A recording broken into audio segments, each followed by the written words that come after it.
Hello. Today, our topic for the day is going to be figures of speech. In some books, it is also mentioned as poetic devices. In others, it is mentioned as literary devices. Before I actually tell you anything about them, I'm just going to give you two lines and let you understand how a poetic device can make a writing colorful. Suppose I was to say in your class 9 textbook, there is a poem by the name of Brook. Suppose I say, the brook says, I am immortal, but men on this earth have a very short life. It really doesn't impress the reader.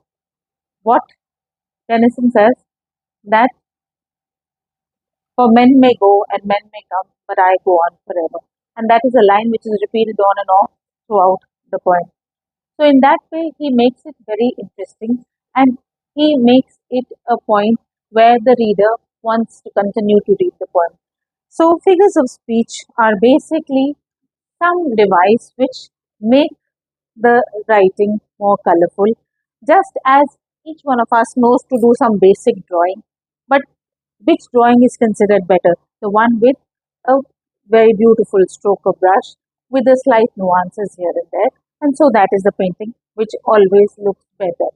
So, in that way, the poetry gives you some vivid sensation of touch, of imagination, of sense. It's basically a sensory experience with when you look at a poetry rather than just a piece of reading. So, we've been learning from our earlier classes about some figures of speech. Today, I'm going to be looking at it from the point of class 9 and 10.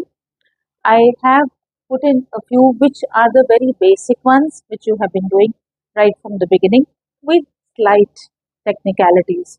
The first one that we're going to look at, and the ones which I'm talking of are based on repetition or based basically on sounds.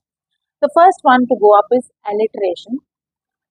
It is basically repetition of phonetic sounds. Phonetic sound. Now, what is a phonetic sound? A phonetic sound is the sound which is produced when you use a particular syllable. Like suppose I say uh, cat and seat, C-E-A-T. Now, both of them start with the same letter C, but the phonetic sound of C in cat is K, and the phonetic sound of C in seat is C. So, we have to look for a repetition of the phonetic sound. Examples here, sans stretch. So, you can see I have marked out the sir and the sir. It may be sounding as sa and stir, but then still, so long as the phonetic sound of s, sir is appearing, it becomes a repetition of that sound, and so that is how it is an alliteration. Similarly, in this case, I have a scarf and a sash. The sir from here and the sir from here are repeated, though it may be sounding like a skr and a sir. So, it is a repetition of the phonetic sound. It is also that it is not necessary that this repetition has to be both in the beginning.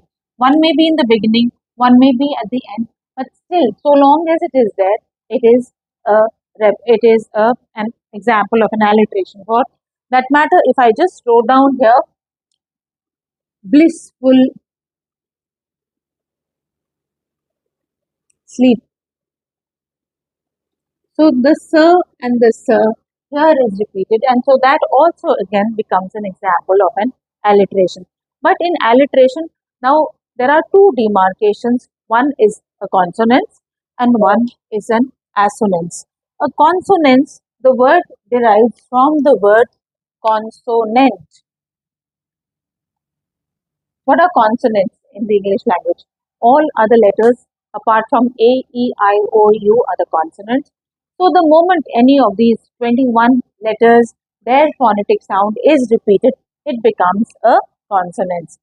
Say repetition of consonant sounds like a king. So I have k, like a king. But here the sound should be a similar sound. Whether it is a ke or a ka or a ki, the sound has to be the same.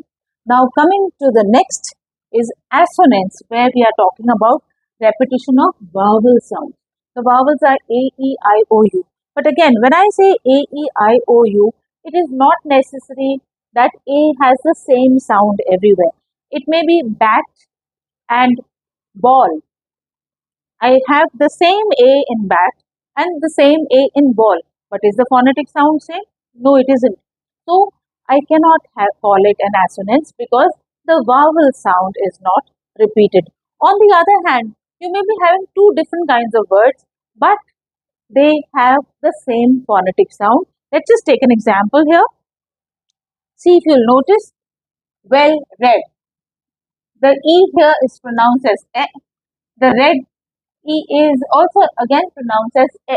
So, well read, the phonetic sound of E is being repeated in both of them, and so it becomes an example of an assonance.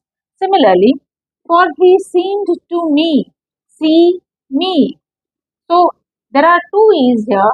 There's a single E here, but then it comes out to be a repetition of the phonetic sound of E. Is that okay? So, that becomes an assonance. Now, coming to the next kind of sounds, just let me erase this for a moment.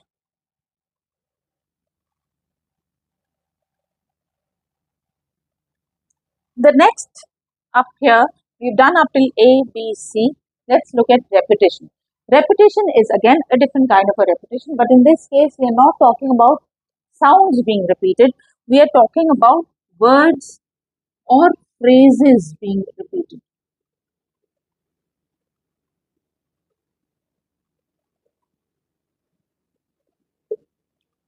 So if I look at that, I just gave you an example from the book. For men may go, men may come, and men may go. So I have men may in both the lines, and that becomes an example of a repetition of a few words, and so it is known as repetition. It may be just repetition of one word, or it may be repetition of a phrase. So that becomes your repetition for this particular line. Internal rhyme. Internal rhyme is that when within a line, suppose you have a longish line, it has two parts. The last sound of each of the parts is the same. So if I have to give you an example of an internal rhyme, if I say,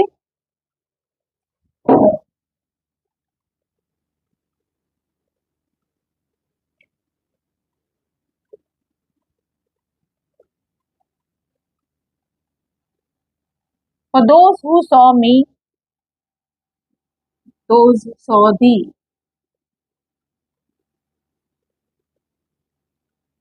So the phonetic sound of the last word here is E, and here the phonetic sound of the last word here is also E. So there is a rhyme within the sentence, and so it is internal to the sentence, and so it becomes an internal rhyme. Two parts of the same sentence are rhyming with each other. Refrain. Now, if there's a sentence, like in our Hindi songs, we generally have a particular chorus which is repeated off and on. So, if there is a particular line which is repeated all through the poem after every, say, 5, 6 lines in the case of a ballad or something, that becomes the refrain of the poem. Like this very line here, for men may go and men may come.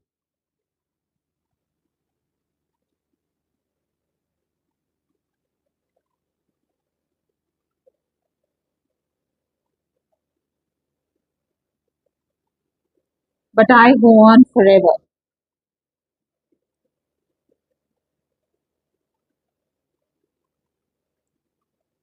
Now, this line, if you remember the poem The Brook, it is a line which is repeated at least 4 times in the whole poem, and so that becomes like chorus which is repeated after multiple paragraphs, and so that is nothing but a refrain.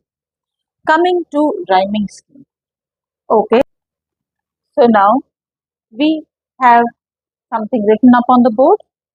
You can see these are the lines of the poem The Solitary Reaper by William Wordsworth. Now I'm just going to read out the lines so that you can have a feel of the last sounds in each line. Behold her singing in the field, field, yield, yon solitary highland lass, ass, field and lass, reaping and singing by herself. Stop here or gently pass. Alone she cuts and binds the grain and sings a melancholy strain. So let's just have a look at the last sounds of each line. Here the last phonetic sound is E. E. So that sound, since it's the first sound, I refer to it or I choose to call it as A. Yon solitary highland lass. Now this last sound is not matching at all with eel. It is a new kind of sound. So since the first one was A, the next one automatically becomes B. Reaping and singing by herself. L, as, eel. A third kind of sound. So C. Stop here or gently pass. Now this pass is the same sound as last. So the label which we had given to this sound was B, so that gets repeated here and that is B. Alone she cuts and binds the grain. Now grain, the ain is not matching with as, elf, as, eel. So it's a fourth kind of sound. Up till now we had done A, B, C, and so the fourth sound becomes D and sings a melancholy strain. So grain and strain, since they match, it becomes a D.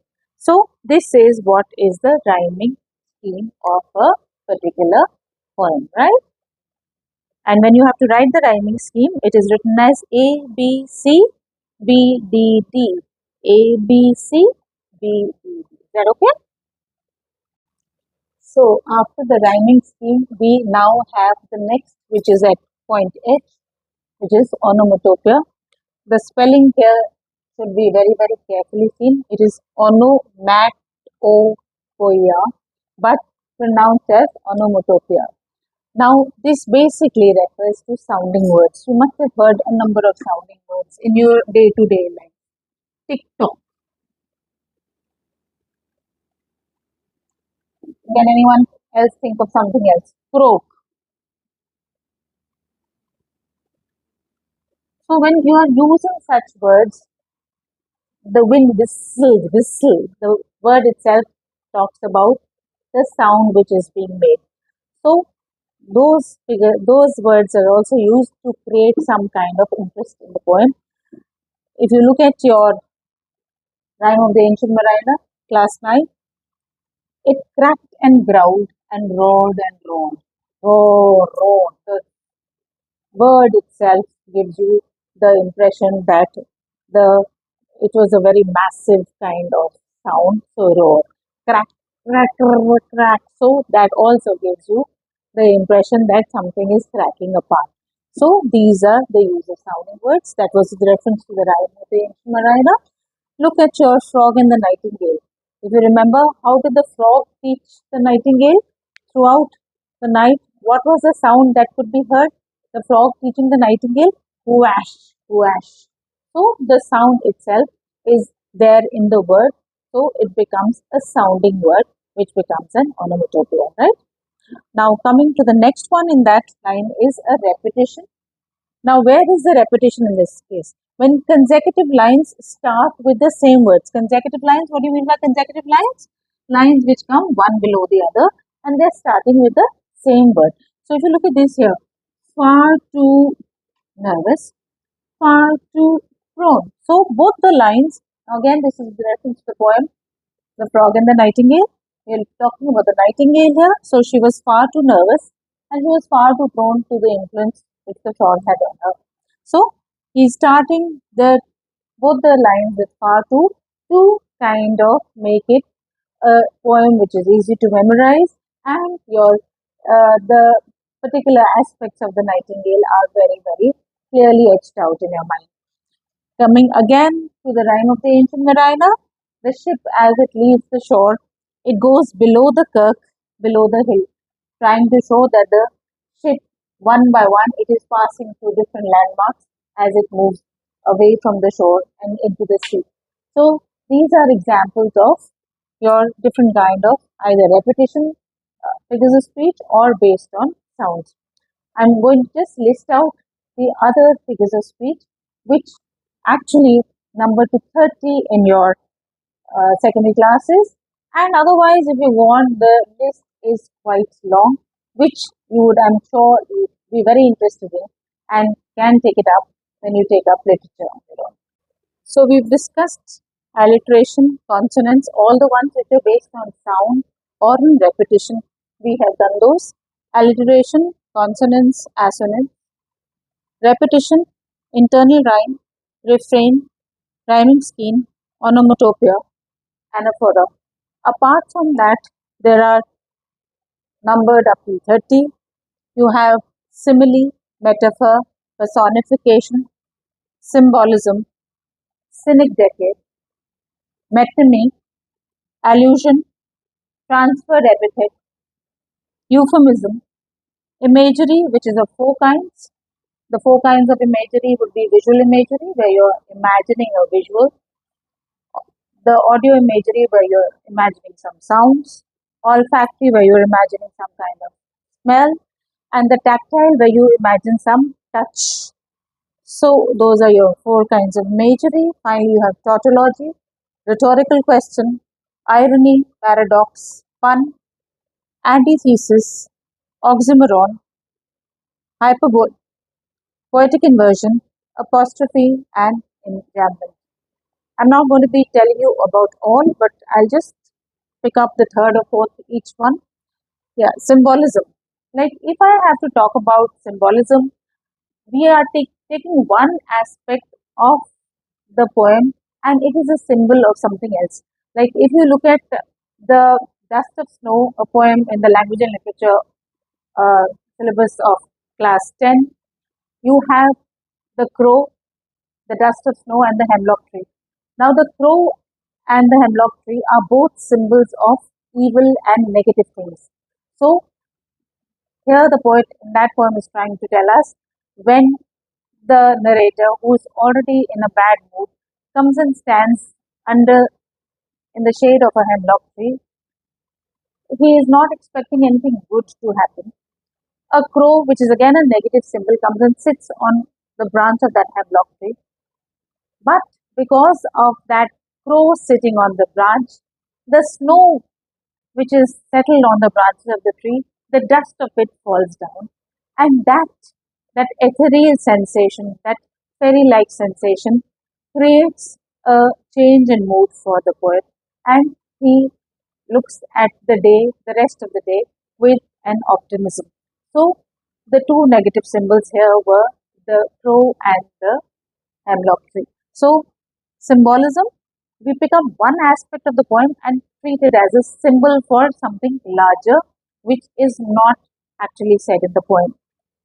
Metonymy is also a kind of symbolism, but here in this, we pick up something which is related to a person. Like instead of saying the king spoke to his subjects, I say the crown addressed his subjects. So the crown is a symbol of royalty which sits on the king's head. And instead of saying the king, I use a symbol which is associated with the king and I speak about that. So that becomes metonymy when I'm using a symbol related to a larger thing. Coming to euphemism.